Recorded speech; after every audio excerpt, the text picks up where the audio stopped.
Dave Ramsey Show, where debt is dumb, cash is king, and the paid-off home mortgage has taken the place of the BMW as the status symbol of choice.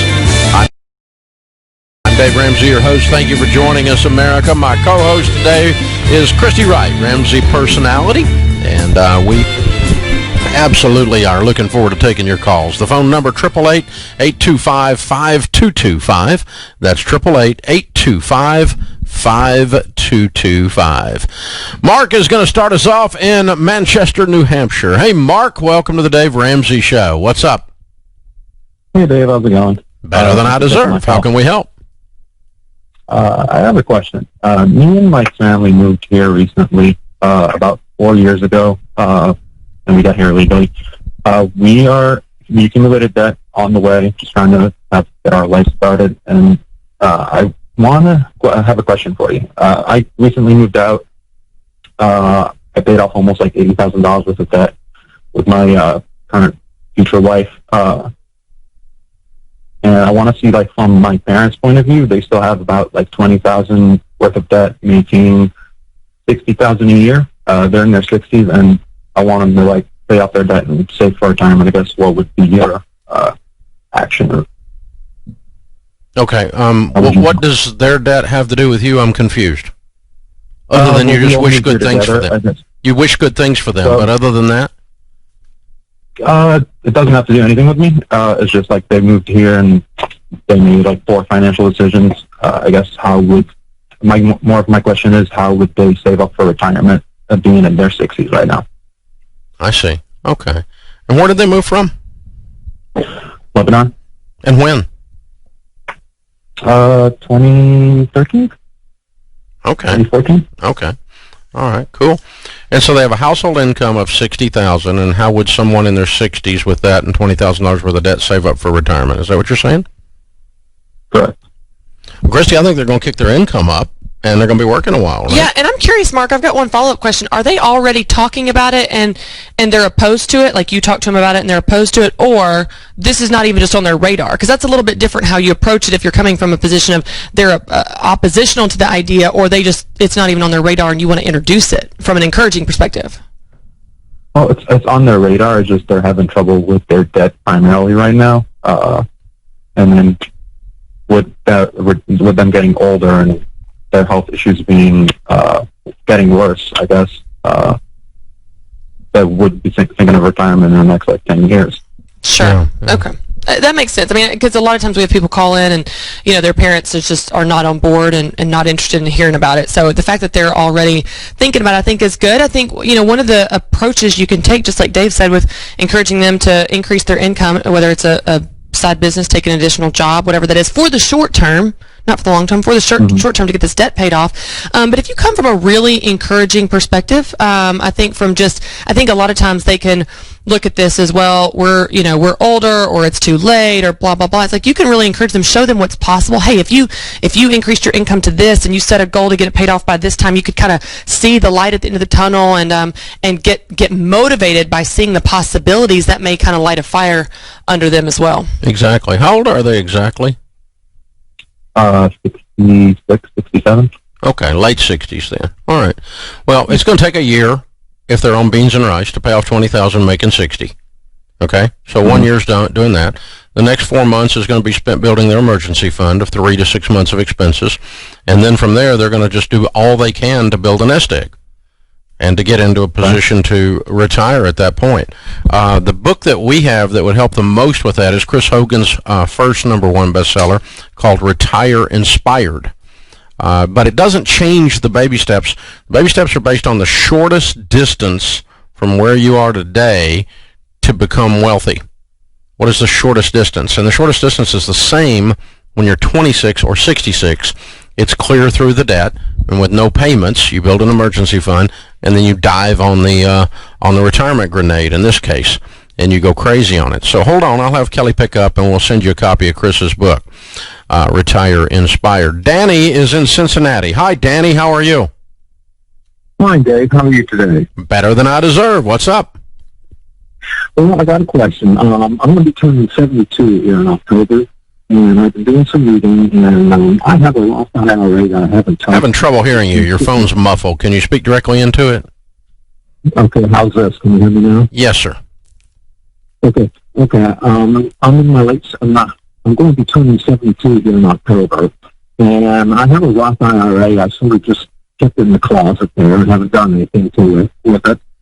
And I got about 30,000 in it, and I know if I read it correctly, I think the government now says when I turn 72, there's going to be mandatory withdrawals. I'm wondering if you have any ideas what I should do with it. Change it over into a taxable type of mutual funds, or you have any other suggestions? Yeah, I'm not positive it's mandatory withdrawals on a Roth. I think it's only on traditionals. So double check that with your investment advisor. And if it is, then take the required minimum distributions and just move those into other investments is what I would do in this case. Or it's only $30,000. If you've got another nest egg you're really planning to live on, maybe you enjoy some of this money as it's coming on out. And, that might be a way to get at that. James is with us in St. Augustine, Florida. Hi, James. Welcome to the Dave Ramsey Show. Hi, Dave. Hey, what's up? Hey, I read Financial Peace and Total Money Makeover a few years ago, but never really got on board with doing everything exactly as it's laid out. And then the beginning of this month, my wife and I decided we were gonna do it. I jumped on first, and after she saw I was serious, she was all gung ho. We had, other than what was already in the account for bills, we had $1.58 at that time.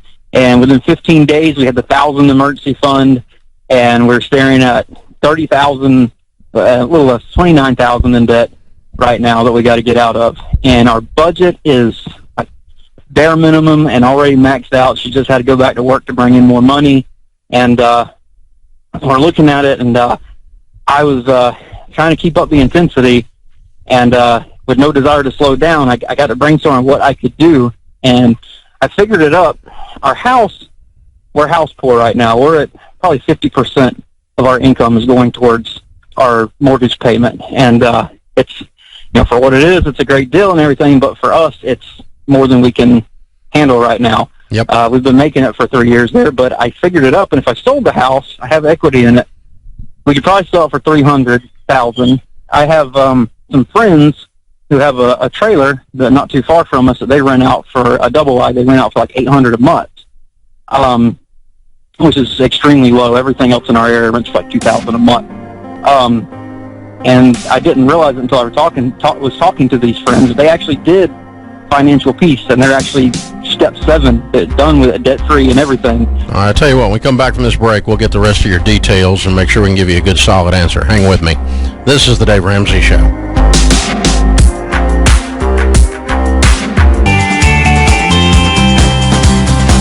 All right, we're discussing with James in St. Augustine, Florida. He's got a house payment, 50% of his take-home pay. They just started their financial peace journey, and his friend offered to let him sell his house and move into their trailer for $800 a month. The friend was an FPU grad as well. That's a fair summary of what you told me so far? Pretty much, yeah. What's your household income? The household income is about $41,000. My wife just started working. She'd been working and took some time off. She just started back, and so when she works a full year, I want to say it's like $7,200 that she brings in. She just works a couple of nights a week as a at-home care nurse. $7,200 a year? Yeah, it's she works like a couple nights a week. It winds up being like $150 a week that she takes home. Okay, and she's a nurse. Yes, sir. Yeah, she started doing that a while back just to make a little extra money, to help out. And, okay, so how much is your house payment? The house payment with the actual payment's only like $925, but with the mortgage and the property taxes, it bumps it up like $1,503.53. Okay, so you're dropping it about $500 or $600. Now, is your wife staying at home because there's kids? Yeah, we have 3 kids, a 4-year-old, a 3-year-old, and one turns a year old in a couple weeks. Oh, y'all are in the trenches, James. The little ones. What's that? Y'all are in the trenches with the little ones. So. Oh yeah, and so the 4-year-old's very opinionated, and he's not totally on board with the house selling. So that's part of my question. How do I kind of the 4-year-old has something to say about this. Yeah, let me help you with this. He doesn't get a vote, okay? Well, he doesn't have a vote, so I'm trying to say, how do I go about being a benevolent dictator? Yeah, here? it's going to be an adventure. We're moving. Pack your stuff. The house, though, I could sell it for, if I could get 300 for it, which it's worth that. I would list it for like 320 and try to get 300. But if I did that, I could pay off the $29,000 in debt. Plus, I could, after paying off what I owe on the house, I owe about $175 on the house. I could pay that off, plus the the 29 rather that I have in debt besides the house. Plus, I could get 6 months all in the emergency fund, all in one shot, and still be sitting on 110 for a down payment on another place. Mm-hmm. Why don't you just do that? Why do you have to move to the trailer? Well, because I have to be somewhere in between, because I have to sell the house and have the money sitting on it, because no, you don't. In this area... No, you don't. I don't? No, you put the house up for sale, and you accept a contract on it, and you go buy another one. Mm-hmm. Contingent upon the closing of your house. Yeah. Okay. It's done very normal. It's done every day. You just need to move down in house is all. Yeah. Yeah.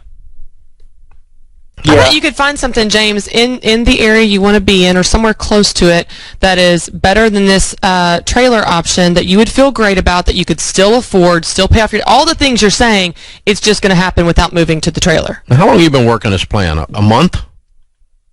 Maybe a week. Okay.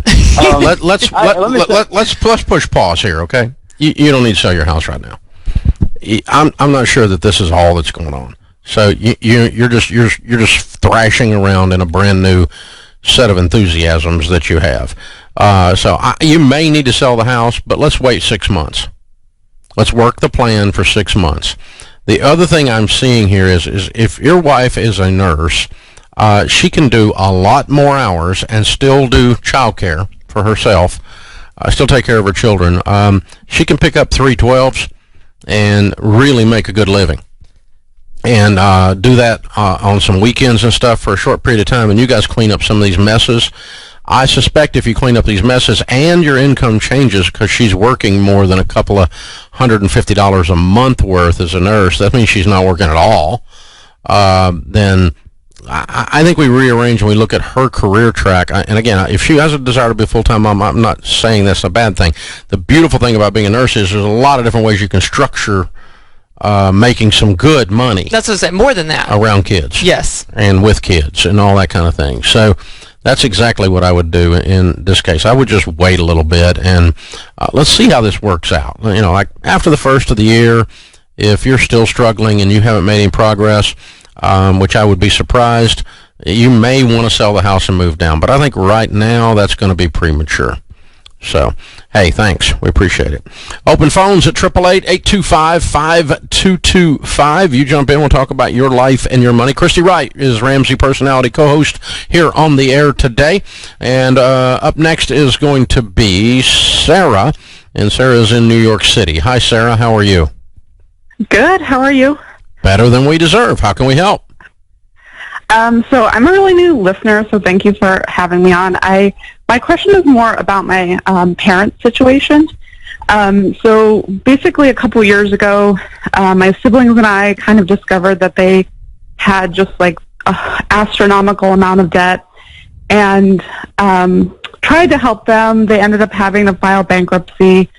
And it's still at the point where they're like, especially my mom is resistant to doing the right thing and like cutting their spending and budgeting and making sure everything works so that they can get through this. And my issue is more just the frustration and the stress and the anxiety of having to deal with that. And it's just wrecking my relationship with my parents. And like every time I speak to them, it always comes back to this. And I can't even just sit down to dinner with them because I start to get like angry and upset.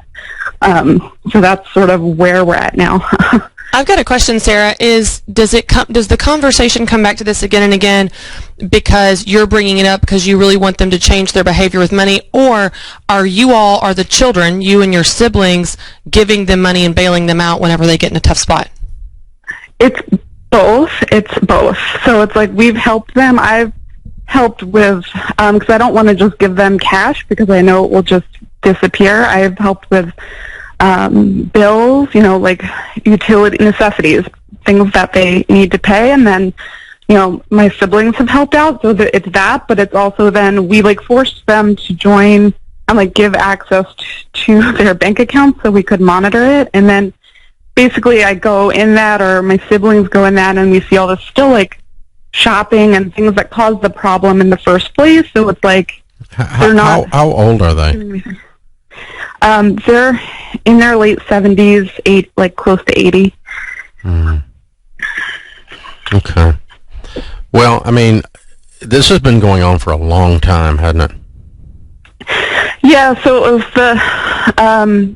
we found out about it 3 years ago, but clearly the amount that they had racked up was over decades probably, and it took us a long time to even just get them to the point where they would be open and telling the truth. I had to pull their credit report. Now, how long ago was that? The accounts. That was a year. It was early 2019. Not that long ago. And that was and so that was when. When did you get on their bank accounts? Around that time. So when that was the point where we're just everybody. You guys are going to have to decide as a group. The siblings are going to have to decide. Hopefully, they can decide as a group. Are we going to completely take this over and run it for them, or are we going to shake the dust off our boots and just let them be what they be? Mm-hmm. If I'm going if I'm in your shoes, if I'm going to continue to give them money, they are no longer having access to anything except the allowance that I give them. And you're the parent. Other than that, I become a parent as if they were mentally disabled. Yeah. And you were just going to care for them out of the money that they have coming in.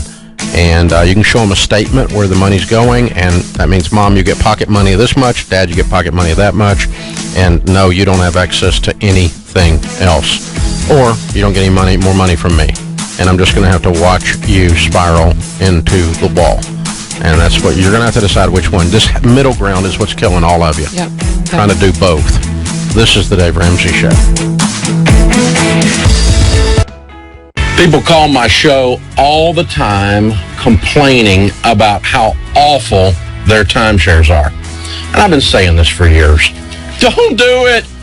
What's going on out there that's allowing this industry to just continue?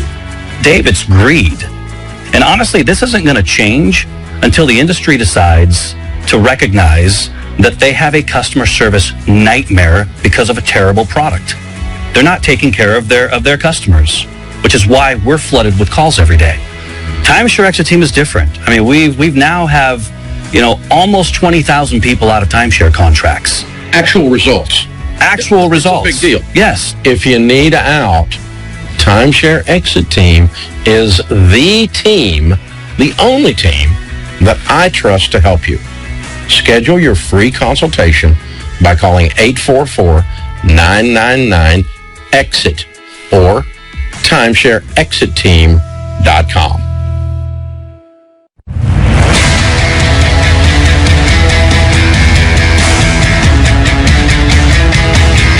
Welcome. Where do you guys live? We're in Ohio, just a little bit west of Pittsburgh. Oh, fun. Well, welcome to Nashville. Good to have you. And all the way down here to do a debt-free scream. Yes, sir. Love it. How much have you paid off? $41,000. Neat. How long did that take? 9 months. All right. Man, you did it fast. And your range of income during that time? Last year we made $125,000, and this year we're scheduled about $150,000. Nice. Cool. Well done. Very cool. What do you guys do for a living? I'm a nurse. I work in a billing office. Okay, good. What kind of debt was the $41,000? A tractor and a driveway. A tractor and a driveway. These are not things we usually hear on this stage. True. What's the tractor for? So we built a house, and we have like 25 acres, and he thought he needed a tractor. He, little finger pointing there. The driveway was in a horrible location, so we had to make a better driveway, but we didn't have the funds to do that, so we ended up taking a loan out to make the driveway happen. Okay. Gotcha. And use the tractor to do some of it, probably. Yes. Yeah. Okay. All right. So what happened 9 months ago that made you just say, all right, we got these two weird little debts, we're getting rid of them? Well, actually, it started about 10 years ago, and we liked your program so much we did it 3 times. Oh, my God. Third time's a charm. Third time's a charm, yeah. So originally we got married, and I was at the library, public library, because we had no money to do anything else, and I was looking for a book on money. And I saw a couple books, and I saw Dave Ramsey. I said, who's this guy? We'll look at this, took it home, and Total Moneymaker, read the book, and I was like, oh, we got to try this. And I got her on board, we did it, and like it was $67,000 worth of debt initially, and then I fell off the wagon. She stayed strong. We took in some more debts, just vehicle debt, stupid debt. We paid all of that off, and then we went back in debt again. Then I fell off the wagon again. I fell off the wagon. Tractor. She was my rock. So what are we going to do to keep you on the wagon, we brother? need to camp here for We a need a second. coin. Get a little seat belt. We need coins. 1-year coin, 5-year coins. So are you done this time? Yes, we're done. We actually we drove down in a car that we paid cash for. That's a good thing. Awesome. Yes. That's a good thing. I think this time, honestly, we were doing this whole debt-free like so many times, and we went to build a house because we thought that was going to make us happy. And I get on Pinterest too much, and I thought that I could have a Pinterest house, and we had a certain income, and I kind of threw some little fits, and we ended up building the house that we thought was going to make us happy. And we are happy with it. We love our house, but we had all this, we accrued all this debt, and there was a point in my life I'm like, our marriage was starting to get a little rocky. I don't know why. I don't know what happened, because we've always been best friends, and I didn't know why I wasn't happy. And I remember driving to work one day, and I just felt the lowest point in my life, and I'm like, we have everything we wanted, but we're not happy. And I dropped my phone in between the console of my car and the seat, and I shouldn't have been driving digging for my phone, but I was. And I pulled out the CD from like FPU. From a long time ago, and I'm like, where'd this come from? And I remember this flood of emotions come over me, and I'm like, wow, like if we would have done things right, we wouldn't be here. Like I just felt like hopeless. I was like, why did we do this? And I put in the CD, and I think it was like lesson 4 about gazelle intensity, and I'm pretty sure I cried on the way to work. So I get home, and I'm scrambling through our garage because we still haven't unpacked completely yet, and I found the whole case of all the CDs, but I was missing the first 3 because just like money, you don't lend people stuff because you don't get it back. So I happened to get online to like look you up to see how I could get those first 3 CDs because I needed to do it again. And while I'm on your site, I realized, I'm like, well, who's this Rachel Cruz person, and who's this Chris Hogan guy? So I was looking, I went to the library, and it was when I read Rachel Cruz's book, like that changed my life. I realized that I was chasing the wrong things. I thought the house was going to make me happy. I thought, I needed all these nice clothes, and I needed to have the perfect house. But what's important is my family and God and, our life, and it's not the stuff. So we like sold everything. I mean, we haven't had a kitchen table we finally got our kitchen table. We haven't had one for like 4 years, and we were like gazelle intense. And it was in that time I realized it wasn't the stuff making us happy. So we did nothing. The beans and rice was like, we didn't even have beans in our it was just rice. We did a lot of hiking. It was free hiking and running. And when I read that book, and we started to come together and realize we don't need this stuff. We just need each other and to get right so we can live a life that we want to live and inspire others. it was in that moment. And then I read Chris Hogan's book, and I crunched some numbers because I'm kind of the nerd here, and I was like, holy cow, we can like probably be millionaires by the time we're 40. Yeah. We can do it. It's going to be hard, and we still have to kind of live a simple life, but it's doable. So, I mean, those goals, I think you have to have goals that are bigger than you thought. Like, you have to believe you can do anything. We live in a beautiful country that you can come from nothing, because we did come from nothing. We're making something of ourselves. Amen.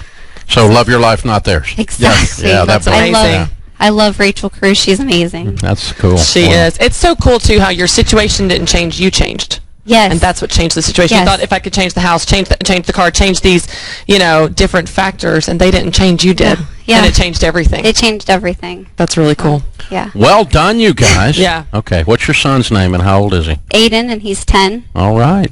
So what do you guys, now that you've done it, and how you got out of debt and how you're going to stay on the wagon, what are the secrets?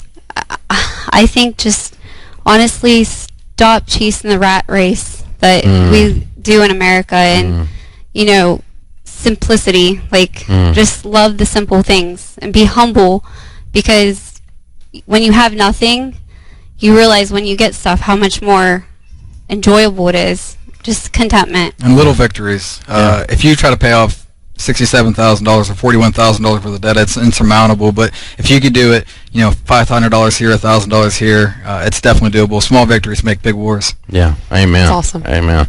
Well done, you guys. I'm proud of you. Thanks. Thank you. Very well done. I'm sure Rachel is as well. That's Good right. stuff. Good stuff. We've got a copy of Chris's other book for you, Everyday Millionaires, and I guess you've got that one already. So we'll get you a different one if you want something else, whatever you want, as your gift here for being with us, and we're very proud of you. All right, it's Carl and Danielle and Aiden from just west of Pittsburgh. $41,000 paid off in 9 months, making $125 to $150. This is the last time. Count it down. Let's hear a debt-free scream. 3, 2, 1. We're debt-free! Yeah!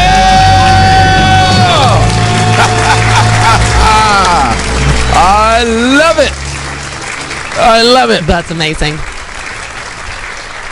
Very few people win at something as a linear projection. Most of the time there's some ups and downs, and sometimes the downs are even a complete falling off the wagon. Yeah, we see this in business all the time. People think it's just going to be this perfect path to success. It's like it's a roller coaster. It's peaks, it's valleys, it's holding on by your fingernails sometimes. But you know what I heard in her voice that was so interesting when she talked about this time? She got it in her spirit. Not just in her head. She got it in her spirit. Went in her heart. And that changed everything. That's the permanent change. That's right. That's transformation versus change. That's right. Yeah, there's a difference. Very good. Proud of you guys. Very, very well done. This is the Dave Ramsey Show. Next, and Rebecca's in California. Hi, Rebecca. How are you? Hi, Rebecca. Hi, Rebecca. Oh, my gosh. Hi, Dave. Hi. Thank you for taking my call. Welcome. How can we help? I'm calling because my husband showed up last week from work, and he says that he wants to buy a $5,000 gun. we just got out of debt. We handed in the fleeces. We purchased our first car cash, and we are stocking up money, piling up money to buy a house. And I'm a dream killer now because he thinks that he should be able to buy this $5,000 gun. So I just wanted to get both of your point of view on this. So you're out of debt, you have your emergency fund, and you would have the $5,000 beyond that, but it would come out of your down payment fund for your house. Am I understanding you right? Correct. Yep. We have about $72,000 saved, but we live in California, so it costs a lot to buy a house here. Mm-hmm. So that's just scratching the surface of buying a house. You probably need to save more along the lines of $150 for a 20% down on a home here. Mm-hmm. Okay. Yeah. What's your household income? We make about $145,000 a year between my husband and I. And is there anything unique about this particular purchase? I mean, it's a custom gun, and he's sort of new to it all. He has a few that he's purchased, but I mean, we've been like gazelle intense for the past year and a half, and so I'm feeling a little like, hey, that's a little unfair. You get to buy a $5,000 gun. What about my $5,000 bag? Or, we've really been gazelle intense these past years. So it just seemed kind of off to buy a $5,000 gun. We're still in the middle of trying to buy a house. So. Right. Well, you're at the stage that you would buy items if you wanted to. But it's just so fresh off the back of the debt snowball that it feels weird, I'm sure. It does. So I think if you came in and said, I want to buy a $5,000 Louis Vuitton, he might have a double backflip. Would he? I think so. I mean, so I posed it back to him and I said, well, what about, I'm not a bad person. I'm a bad gal. I just want to, I really want a house. That's really what I want. Mm-hmm. So I'm like, you're setting back our goals by you wanting to buy this gun.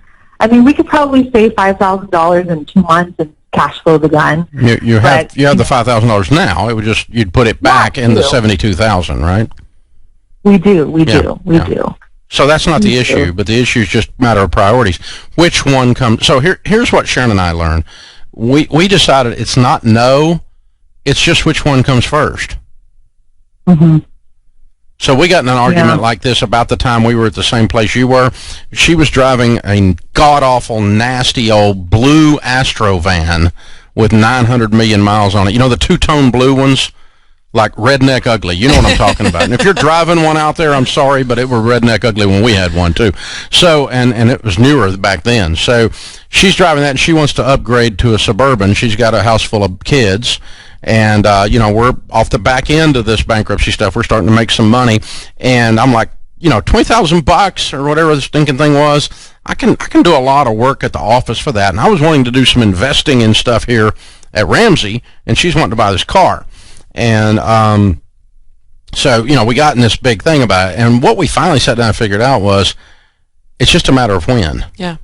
And so she got the car first. And then as soon as that was done, then I got to do the investing at the office. But it wasn't like we said, you can do one but can't do the other. Right. Or there's something evil or wrong about buying a $5,000 gun. That would be really hypocritical on my part because I own several.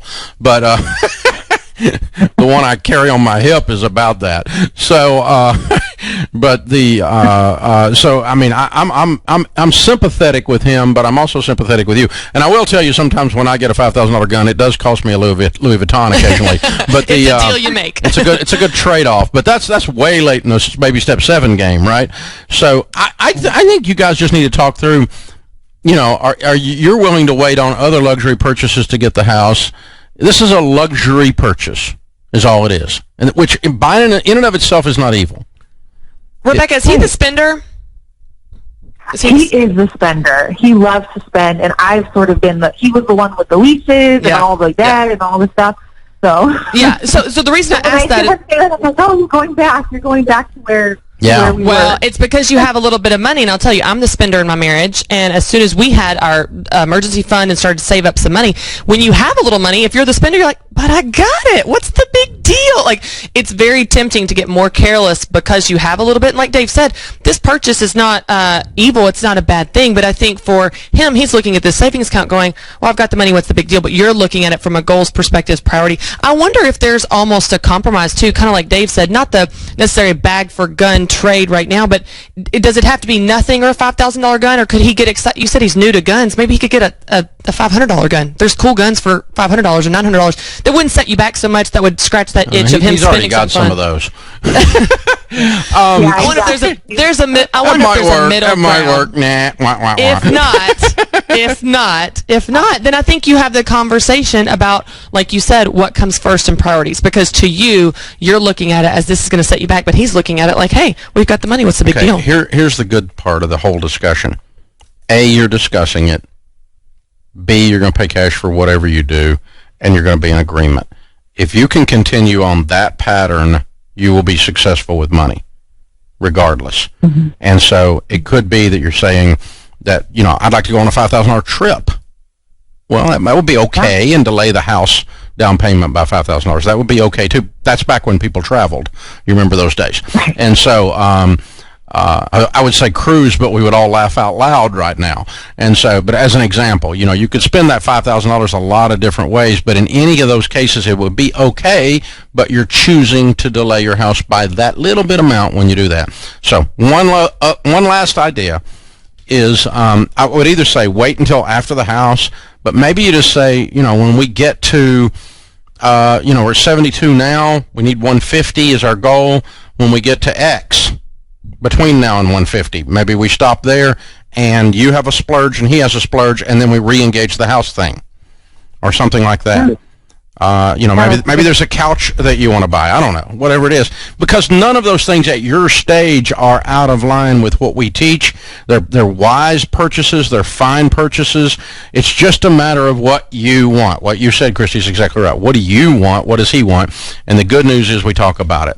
And certainly on an expensive thing like that. It's good to know who's the saver and spender, though, because when I went back to my marriage, Matt and I'm the spender, he's the saver. If Matt came to me and said, I want to buy a $5,000 gun, I wouldn't even question that purchase because he never wants to spend money. It's such a big deal when he does that's such a out of character thing. It's such an exciting thing. Like, yeah, what's this purchase? Let's make sure we've got the savings and so on. But for me, I have to know my temptation, which is usually to rein it in because I'm the spender. So for you to know, that's a good part of the discussion too. Yeah, it's a good thing to say out loud. Look, I'm this tightwad, and so I'm the no person, the dream killer. I don't want to be that person, but you also don't want to be the spender that runs us back into the hole we just got out of. Yeah. Because a lot of those purchases were you, and when you bring this pattern to me, it scares me. Yeah. And that's a fair thing to say. Yeah, to know what your weak spots are. Yeah. And so, Sharon and I have had those discussions because I'm the spender. Mm-hmm. And she would say, when you're doing this or acting this way, it's reminding me of back when we went bankrupt. Yeah. And it opens up that wound. Yeah. And so just have that discussion. Just talk about it out loud. Then you can walk through and come up with plans to get some stuff. Whether it's a couch, a gun, a purse, a trip, I don't care, or a house. All of those things are proper. There's not like you're an absolute idiot for doing one of those others. It's not. This is the stage that you would do those things at, but only when you both feel good about it. And honestly, Rebecca, you might be more concerned about his pattern of spending than you are this actual purchase. It might be bothering that it's looking like it did before, like it did with Sharon. So good discussion. Thank you for calling in. This is the Dave Ramsey Show. Open phones at 888-825-5225. That's the Christy Wright, Ramsey Personality, is my co-host today here on the Dave Ramsey Show. We're taking your questions about your life and your money. 888-825-5225. Chase starts us out in Kansas City this hour. Hi, Chase. How are you? I'm good, Dave. How are you? Better than I deserve. How can Christy and I help? Okay, quick backstory. So when I was 14 years old, I started this lawn and landscape company. I'm now 28, and I've grown it to be pretty successful. And me and my fiance are looking at moving away here in the next couple of years, so I'm going to be selling it. So my question is, what kind of legal advice do I need to sell a business? I mean, I'm giving myself a couple years notice to start taking the steps going forward to get this ball rolling, basically. Mm-hmm. Legal advice. Okay, do you have it as an LLC? Yes, it's an LLC. Okay. I guess should I talk to an attorney? I don't really know how to sell this type of business because it's not like a brick and mortar. Mm-hmm. So. Well, I mean, the LLC owns the equipment and owns the customers mm-hmm. and owns the cash flow.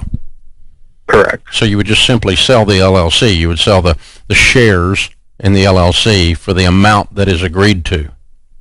I gotcha. Do you have any business debt? There's no business debt whatsoever. I have roughly probably $80,000 in assets like equipment. The business last year netted about 83, and then this year it's gonna net probably 110. Okay. And is that after it paid you or before it paid you?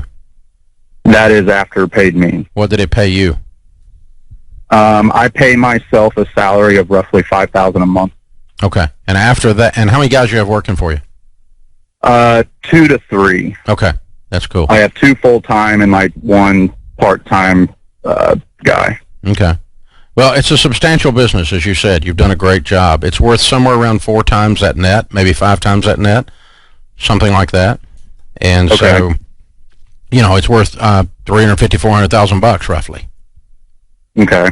It is at $80,000 profit. 4 times that, and that gives the buyer a 20 or a 25% return. 5x would be a 20% return. 4x would be a 25% return on their money. So where I, an investor, I could buy this, hire a $60,000 a year manager to run it, and give you $350,000, and I'd make 25% on my money. Gotcha. And then so one of my main employees, this is his 3rd year. I've briefly told him like what the plan is, and he's shown interest in wanting to buy it. But I know, he's a younger kid. He's like 22, 23. So I know he doesn't have the cash to buy it.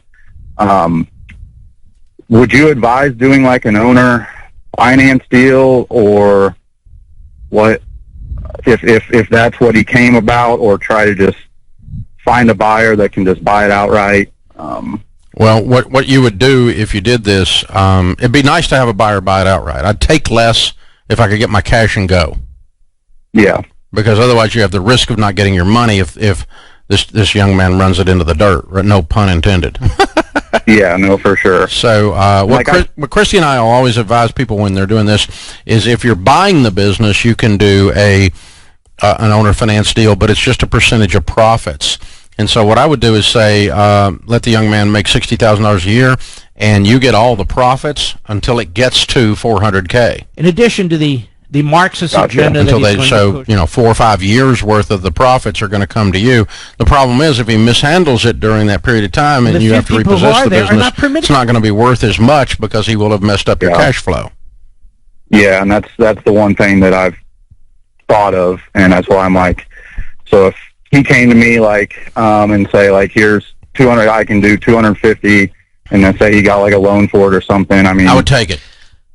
Yeah, okay. Here's the other thing to consider, Chase, is this young man that's considering buying it, he may be great at lawn care, he may be terrible at running a business, so you could do your due diligence on the front end just to get a gauge mentor him. Not just his interest, but his business knowledge of how to manage cash flow, how to take care of customers more than just the day-to-day lawn care. There's a lot more that you do, and you know what that is, that he may not be aware of. So vet him or mentor him or whatever that looks like. Just because he's right there doesn't mean he's the right person, even if he can figure out the financing. I kind of doubt he's going to land a bank for $250K at 23 years old, 24 years old, which he'll be at that point. That'd be shocking, unless there's something in the equation I'm not hearing. What wouldn't be shocking is if his grandpa decided he wanted to set him up in business. Yeah. Well, that all sounds good to me, and I appreciate the advice. I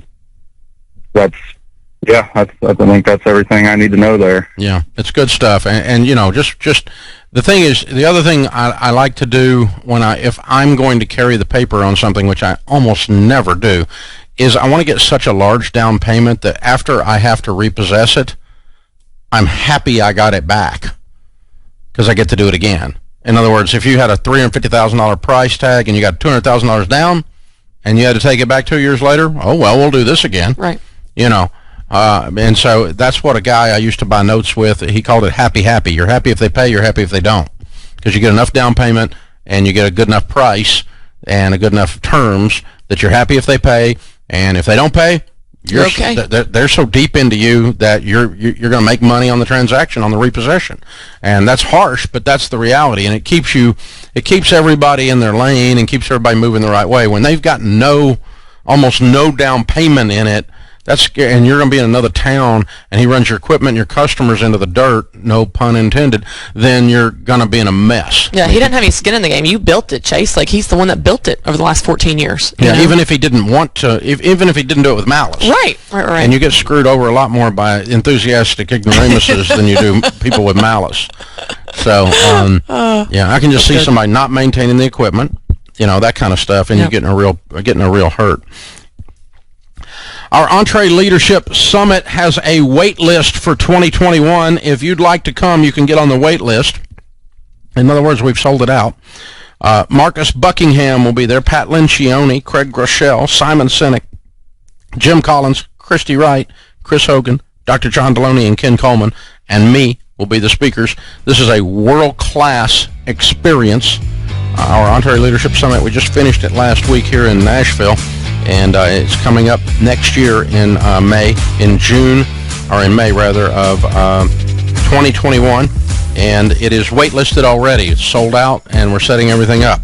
If you'd like to be on the wait list and let us keep you abreast of what's going on with it, dates and locations and all that kind of stuff, there's a lot in change right now going on. So the text of the word SUMMIT to 44222.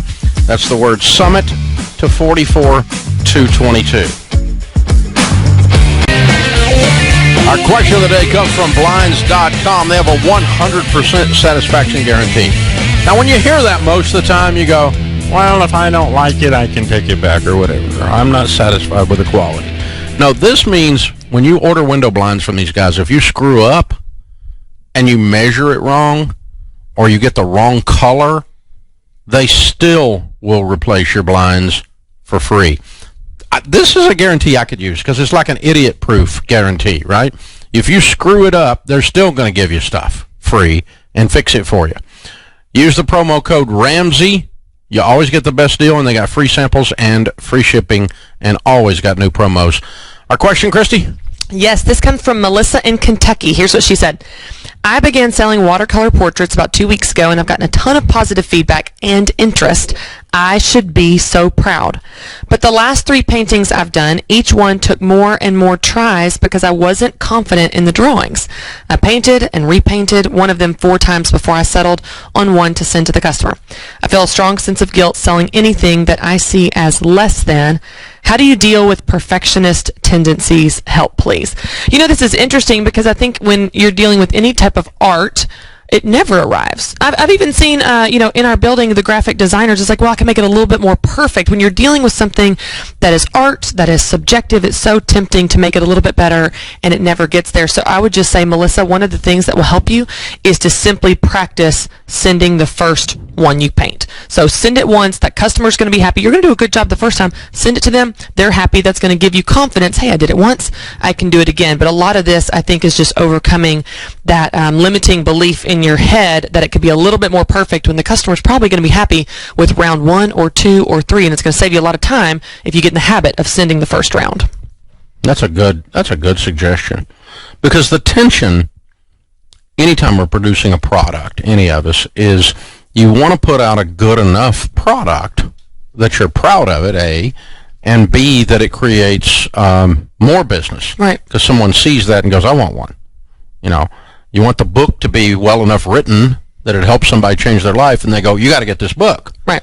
And the tension between that and paralysis of the analysis, or perfectionism. Right. Because you never do anything. You just say, ready, aim, aim, aim, aim, right. aim, aim, it never aim, gets aim, there. aim, and you never pull the trigger. Yeah. You never put it out there. I was telling the Entree Leadership Summit last week, I've sold 20+ million books, and I've never sold a book that didn't have a typo. Ever. I didn't intentionally put typos in them. Right. And none of them were so full of typos and grammatical errors that they were distracting, except the first one. And after that, we could afford an actual editor. But I've never sold a book that went out of here that was completely error-free. Yeah. We would still be sitting here waiting on that. Right. And people would not have been helped. You know, I run into the same thing as a writer. You're a writer as well. So I'm working on a project, and I edited another draft of it today, and I found new things I wanted to change about it, new things that can make it better. The more times you send it to me, I'm still going to find more things that can make it better. But at some point, you've got to say, this is good. This is going to help people. Let's ship it. When I finally started, when I got with like a real publisher the first time, and I had a real editor, the first time I wrote with that in that situation, I was having that same experience. Every time I'd read through it, I'd start again. Yeah, you'd find new stuff. And I would go, I could do that, and I could do that, and I could do that, and I could do that. And I was getting really frustrated, and she was brilliant. She said, you know, we have a saying in publishing, the book is never done, you just finally stop and print it. Yeah, that's good. You just stop and print it. You never finish it. That's right. You finally just have to stop and print it. That's good. And so there's somewhere between that and putting out crap. Right.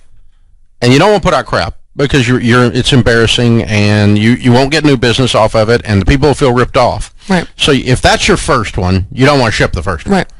But short of that, I completely agree with your thing here, because and most artists wouldn't be on that side. Right. Most artists would be on the perfectionist side. Well, and she's getting interest. She's getting all kinds of positive feedback and interest. If I would, yeah, but she hasn't sent out junk yet. I'd be willing, but I wonder if the first one is junk. I wonder if there's a big difference between. I think you're reading between the lines correctly. I agree with you. You know what I mean? I think her first one is really deadgum good. Yeah. I agree. I think you're seeing the way this is worded, and you're looking into this situation. You've done a bunch of coaching over the years, so you can see it, and I agree with you. So as long as you're over there in the top 20-30% of quality, and you're not down in the bottom 10% of quality, that's what we're saying. Yeah. Then ship it. Yep. Seth Godin says that all the time. Ship it. Do it. Put it out there. Don't wait around. If you wait on perfection, nothing ever happens. Open phones at 888-825-5225. Christy Wright is my co-host today. Ramsey personality. Rachel is with us in Des Moines. Well, sort of. Okay. Rachel is with us in Des Moines. Hi, Rachel. Welcome to the Dave Ramsey Show. Hi, thanks for having me. Sure. What's up? A question for Christy about a little bit of a life question. So how would you recommend dealing with parents and in-laws who have maybe a little too much opinion on issues about kids, and from everything to vaccines to when to send them to school, where how do you deal with that? Okay, well, let's unpack this. Let's get a little bit more information, Rachel. How long have you been married? Is it your parents or the in-laws or both? I feel like you're tiptoeing around this here. What's really going on? So, been married for 5 years, have 2 kids, kind of like yourself. I've got a 3-year-old and a 1-year-old, and it comes from both sides a little bit. My parents, but then also the in-laws as well. And it just seems like every time we try to make a decision or do something, there's a lot of feedback of, their opinions coming in, and I don't want to necessarily overlook that advice, but if it's something we've decided is best for our family, how do you get that to come across correctly to them? Yeah, so I hear in your voice, Rachel, I'm just going to go out on a limb here, you sound very sweet. And the fact that you're even asking this question, you don't want to disrespect anyone, you want to be kind and consider them, and they are absolutely entitled to an opinion. But it's your kids. And so I think the most important thing to focus on, spend time on, etc., is being on the same page with your spouse. Matt and I spend a lot of time getting on the same page about our kids, our parenting, our money, our plans, whatever that is. And then we are a united front, and our confidence comes from knowing that he and I are a team. We're on the same page. It's really kind of us against the world, and it's not to make it sound combative, but then when you get passive-aggressive comments from anybody, whether it's your parents or your in-laws, you've got this sense of strength of, hey, I hear you, but this is what we're going to do. And one tip I would give you, Rachel, and this might ruffle some feathers of people out there, but do not come from a position of being sorry. Don't say, oh, well, I'm so sorry. Well, I mean, I know you, and wring your hands. You have nothing to be sorry for. You are their mother. These are your children. With the best information you have available, unless you're in some way putting them at risk or in harm, we're talking about a matter of opinions here, then you don't come from the position of being sorry, because when you act sorry for something you don't have to be sorry for, you're teaching people that you do. You're teaching people you have something to be sorry for, and they will respond accordingly. So instead, you put your shoulders back, you hold your head high. Well, this is what we've decided to do.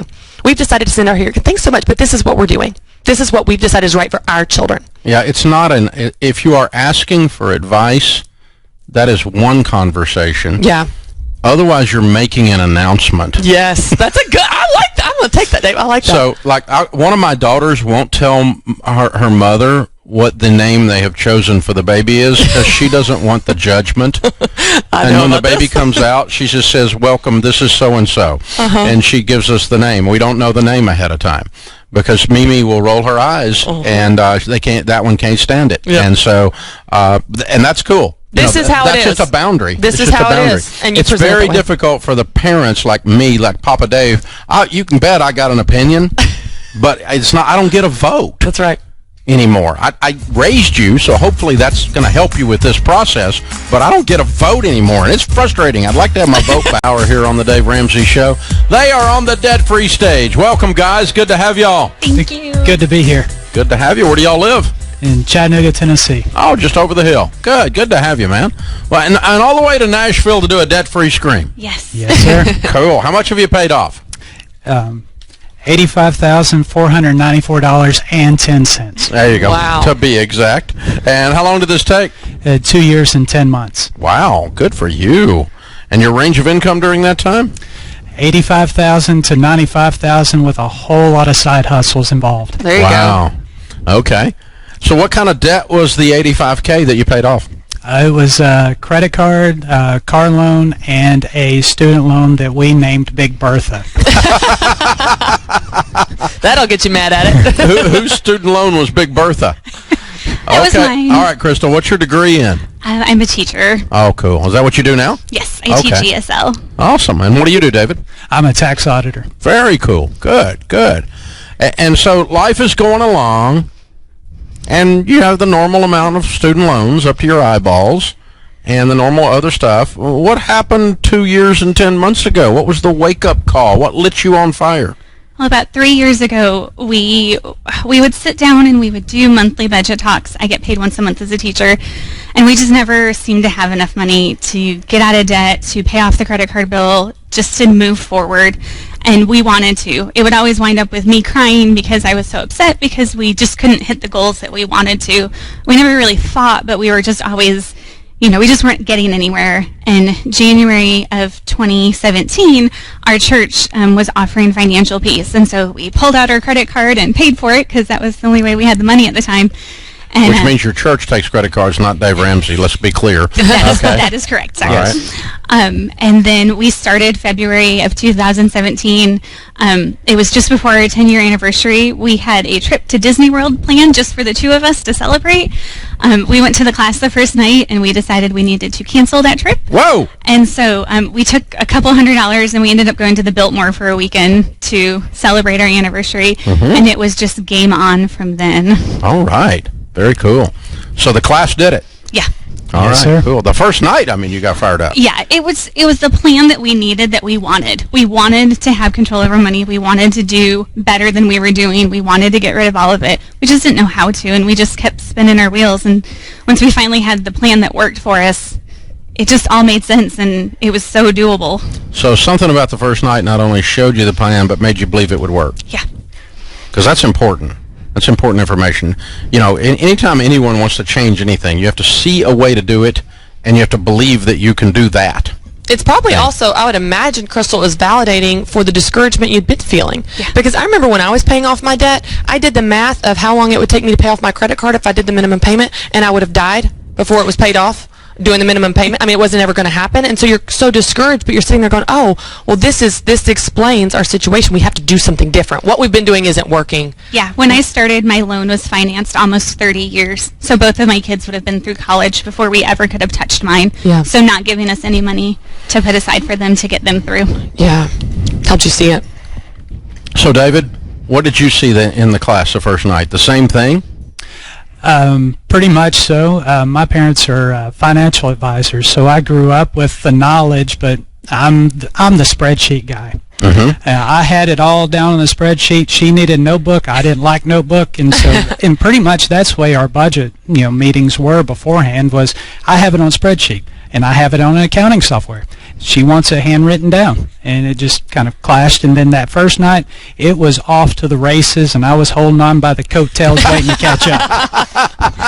So she went from crying to running wide open. Yes. When you talk about the kids being fearful that they're next to be sold, like people in my church were like, you're selling everything in your house. Like, how are you doing this? And, what's left? But we actually, we had some amazing friends who were in the process of moving, and they were going to donate just some stuff they were getting rid of to like the Goodwill. And she was like, "Would you like it for like one of your yard sales?" Because she knew we were on board. And I was like, "Yes, absolutely." And so she gave me a bunch of stuff, and we had a huge yard sale. And later that fall, there was a consignment sale for kids' clothes, and so I put in all of my kids' clothes, and I was like, "Hey, does anyone have some clothes they want to sell? I'll split the profit with you." And so we sold the consignment sale. I babysat. We walked dogs. We cat sat. David got an extra job. Notice that you walk dogs and you sit on cats. David got an extra job. He actually taught a QuickBook class at one of the community colleges in the area. Those spreadsheet skills for something, right? Yeah. Yes, sir. All right. We did everything we could, and we hustled all the time. Wow. So how's it feel now that you did it? Amazing. Amazing. You sacrificed. Yeah. Was it worth it? Absolutely. Very much so. Will you ever go back? No. No, sir. No hesitation in that answer.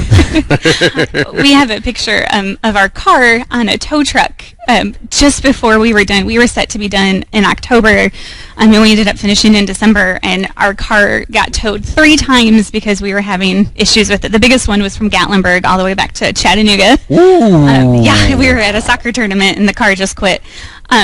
But it was in that moment that we realized how important the emergency fund was, and we actually didn't have to use it because we had enough just in our monthly budget that we could cover the cost of that.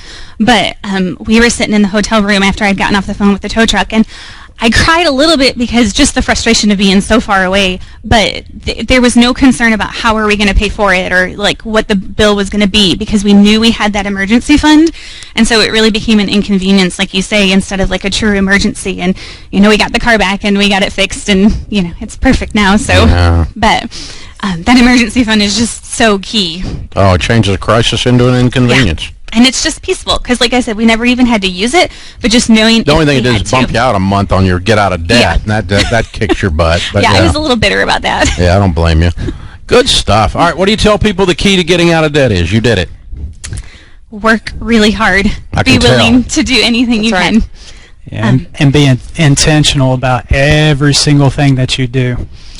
I think one of the other pictures shows there's like a gift card and a $20 bill and a box of candy. Like we would do things like that for date nights. Like, what can we do? How can we enjoy the evening with just a small amount? Because we, wanted that time together where it wasn't just talking about our budget and stuff. And so those were always fun days because we would just see what we could get into with the least amount of money. Y'all are such a team. You just see it. You hear it in your voice. That's awesome. That's really, really cool. Well done, y'all. Working together is a big part of this, and you really, really did. I'm so proud of you. Very well done. All right, what was the very best, most profitable for the effort side hustle?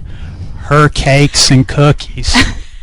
She made big money on cakes and cookies. That's amazing. For Christmas, he got me a cake decorating class, and it ended up turning into one of my side hustles where I could, start baking cakes and cookies and sell them. That's amazing. Very cool. That's close to Christy's heart. That's right. That's right. So Mama has a bakery. Yeah. Very cool, you guys. Very well done. And you brought the kiddos with you. What are their names and ages? All right. So this is Hannah Grace. She's 4, and this is Isaac. He's 11. All right. Very good. Very good. We've got a copy of Chris Hogan's book for you, Everyday Millionaires. That for sure is the next chapter in your story. You're on your way, heroes. Well done. Thank you. You took control of your life. Yeah, that's like grown-up stuff. Well done. Very well done. All right, David and Crystal, Isaac and Hannah, $85,000 paid off in 2 years and 10 months, making $85,000 to $95,000. Count it down. Let's hear a debt-free scream. That'll be the glory. 3, 2, 1. We're debt-free! Yeah! That's awesome. Congratulations. That is so fun. Her hustle. Yeah. Those kids, that's like you watching your mom growing up. Yes, and she was. They were ready to get after it. Side hustle after side hustle. They're like, we're gonna do this. That's a big deal. Great place to go when you're broke. Yeah. To work.